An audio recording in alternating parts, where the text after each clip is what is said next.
Well, as a young kid, as a young child, I actually hated sport. I was a very fat boy, 8, 10 year old, whose only talent was to miss physical education classes in school.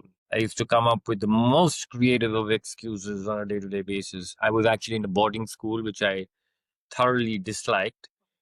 But in boarding school, I used to receive a letter from my father almost every day. And each of those letters had one commonality, and that was his advice to me that I must play sport. I did not listen to him in boarding school, finally got out of boarding school.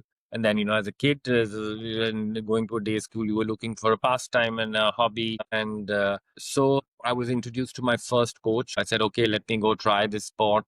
I go to my first shooting session and I fell in love with it. To be somewhat successful in this sport, all I had to do was stand still, and there was no real movement needed. But soon enough, this goal became big, and at age 13 or 14, I wanted to win a gold medal at the Olympic Games. That was my life's mission, and my mission became the mission of my family. And they did everything possible to make this dream come true.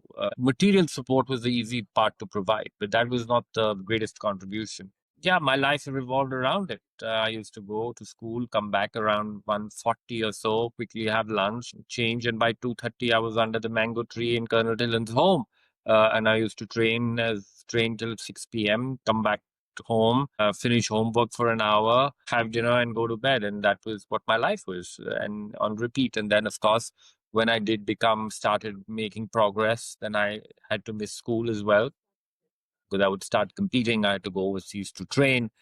And I had the most wonderful school that I went to, St. Stephen's School in Chandigarh, whose principal, Mr. Harold Carver, was greatly supportive. And that was very, very rare to find in those days in India, where, it was all about academics and things like that. But he was very supportive and gave me time off, arranged for extra classes and support on the side. So that was enabling. I had wonderful mentors. I had wonderful teachers. I had wonderful coaches that I found in Germany. I even had a great relationship with my tuition, with my extra class teacher, Mr. Bhattacharya, who also played a role in my sports career at a certain point. But yeah, it was a collective effort. It was a singular achievement, but there were many people behind that success, and I'm grateful to each one of them who played a significant role in this success.